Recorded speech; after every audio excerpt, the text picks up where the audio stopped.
Right, today we're going to be talking about the world's most expensive home.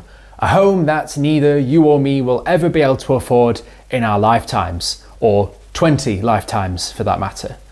Unless you can, and you're the person living in that home, and if you are, then Patreon link down in the description.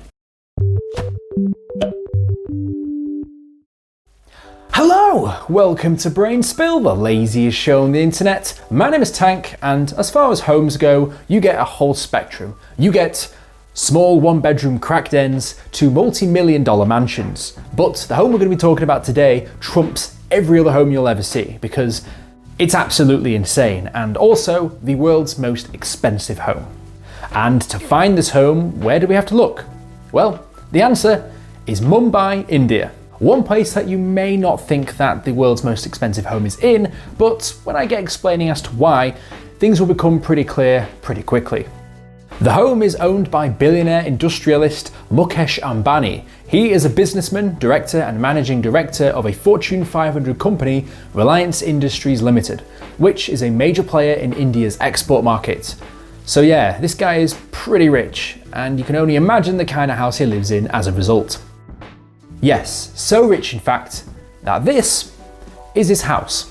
And this should just give you a taste as to how rich this man actually is. And no, it's not just an apartment in an apartment block, this entire building is his house. Known as Antilia, named after a mythical island of Iberian legend, the billionaire arranged for construction to begin in 2006, which would eventually become the 173-metre tall behemoth we see today. 27 stories later, at over 400 square feet, the building finished construction in 2010, to which Mukesh and his family moved in soon after 2012. Yes, the building that is big enough to fit in hundreds of residents literally houses one man and his family, which it's just mad. There's rich and then there's filthy rich. Talking about being rich, as of May 2020, this home was valued at $2.6 billion. This is the world's most expensive private residence. As far as homes in general go, it's actually the second most expensive alongside Buckingham Palace, which is open to the public. So, by a measure of private residence, it is still the world's most expensive home. So, talking about size and value doesn't really give you a full perspective as to why this home costs this much. We need to go inside for me to tell you some of the features of this house to try and rack up a bit of a bill to kind of show you this is why it costs so much. Well, it might have something to do with the fact that it has 3 helipads, it has an air traffic control station, a 168 car garage, car service station, ballroom, 50-seat theatre, swimming pool, spa, health centre, terrace gardens, salon, yoga studio, gym, an ice cream parlour, a temple, and a room just for snow. No, that last one was not a joke. There is literally a single dedicated room in this house just to create fake snow. So, if you wanted a winter wonderland, the best place to go is to a $2.2 billion house in India. Some people have clearly too much money to know what to do with. So yeah, just rewinding a little bit, the whole 3 helipads thing, I mean, 1 clearly isn't enough for someone this rich, so why not have 3? And you don't want to mix with the riffraff down on the ground level, so to get in and out of the house, you may as well just take a helicopter. Something else I found quite interesting was that in Mumbai, it's apparently illegal to even construct a helipad on a building. And by law, it says that helicopters would be violating noise laws in the city.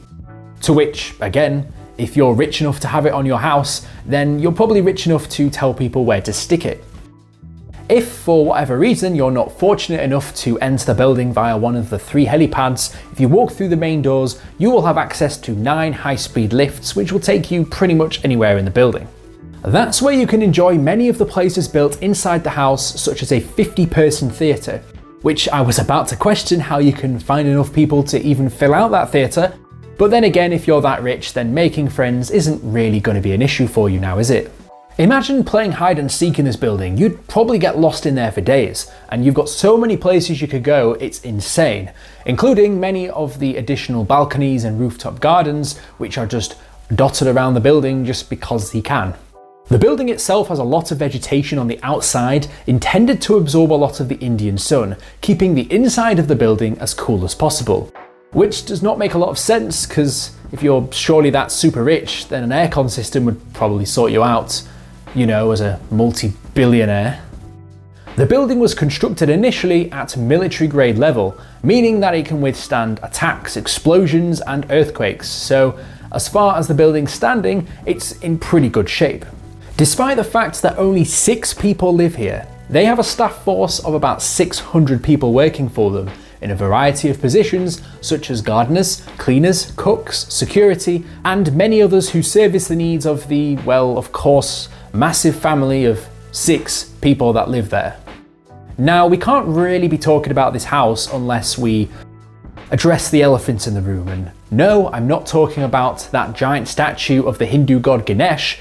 What I mean is the fact that, well, this building is so massive and so grand, it just pales in comparison to everything else in the city. Really, it demonstrates the wealth gap to an absolutely insane degree. Let me explain this a bit further. This home in itself is of course incredibly grand and impressive.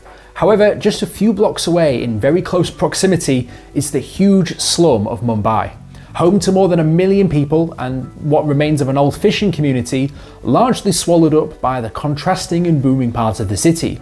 This slum has open sewers, cramped huts and narrow lanes for people to live and work in. Although the local government does have plans to renovate the areas and bring it in line with modern township, this is a very large undertaking and can take a long time to have the necessary housing, hospitals, schools and other facilities that would be needed. The article I was reading talking about the renovation of these slums in Mumbai estimated that the cost to do everything may cost upwards of the region of about $2.1 billion. So yeah, this private home of 6 people costs more money than it would do for the projected costs of renovating a slum of over 1 million people living in it. Again, this should just go to show the incredibly imbalanced wage gap there is here. And yes, I know that he's a billionaire and of course he is obviously going to be richer than a lot of people, but it's just not a good look. Yes, it is a building on the very doorstep of such plight that has drawn a lot of criticism, and the good that people in the world could do if they were fortunate enough to be in a position to help. In fact, the Wikipedia page on this building has its largest section to do with the controversies surrounding it. So yeah, again, it's probably not a good look. In fact, Ratan Tata, the chairman of the Indian multinational conglomerate Tata Group, said the following about this building. "It makes me wonder why someone would do that. That's what revolutions are made of. The person who lives in there should be concerned about what he sees around him, and can he make a difference? If he's not, then it's sad because this country needs people to allocate some of their enormous wealth to finding ways of mitigating the hardship that people have. We are doing so little about disparity. We are allowing it to be there and wishing it away."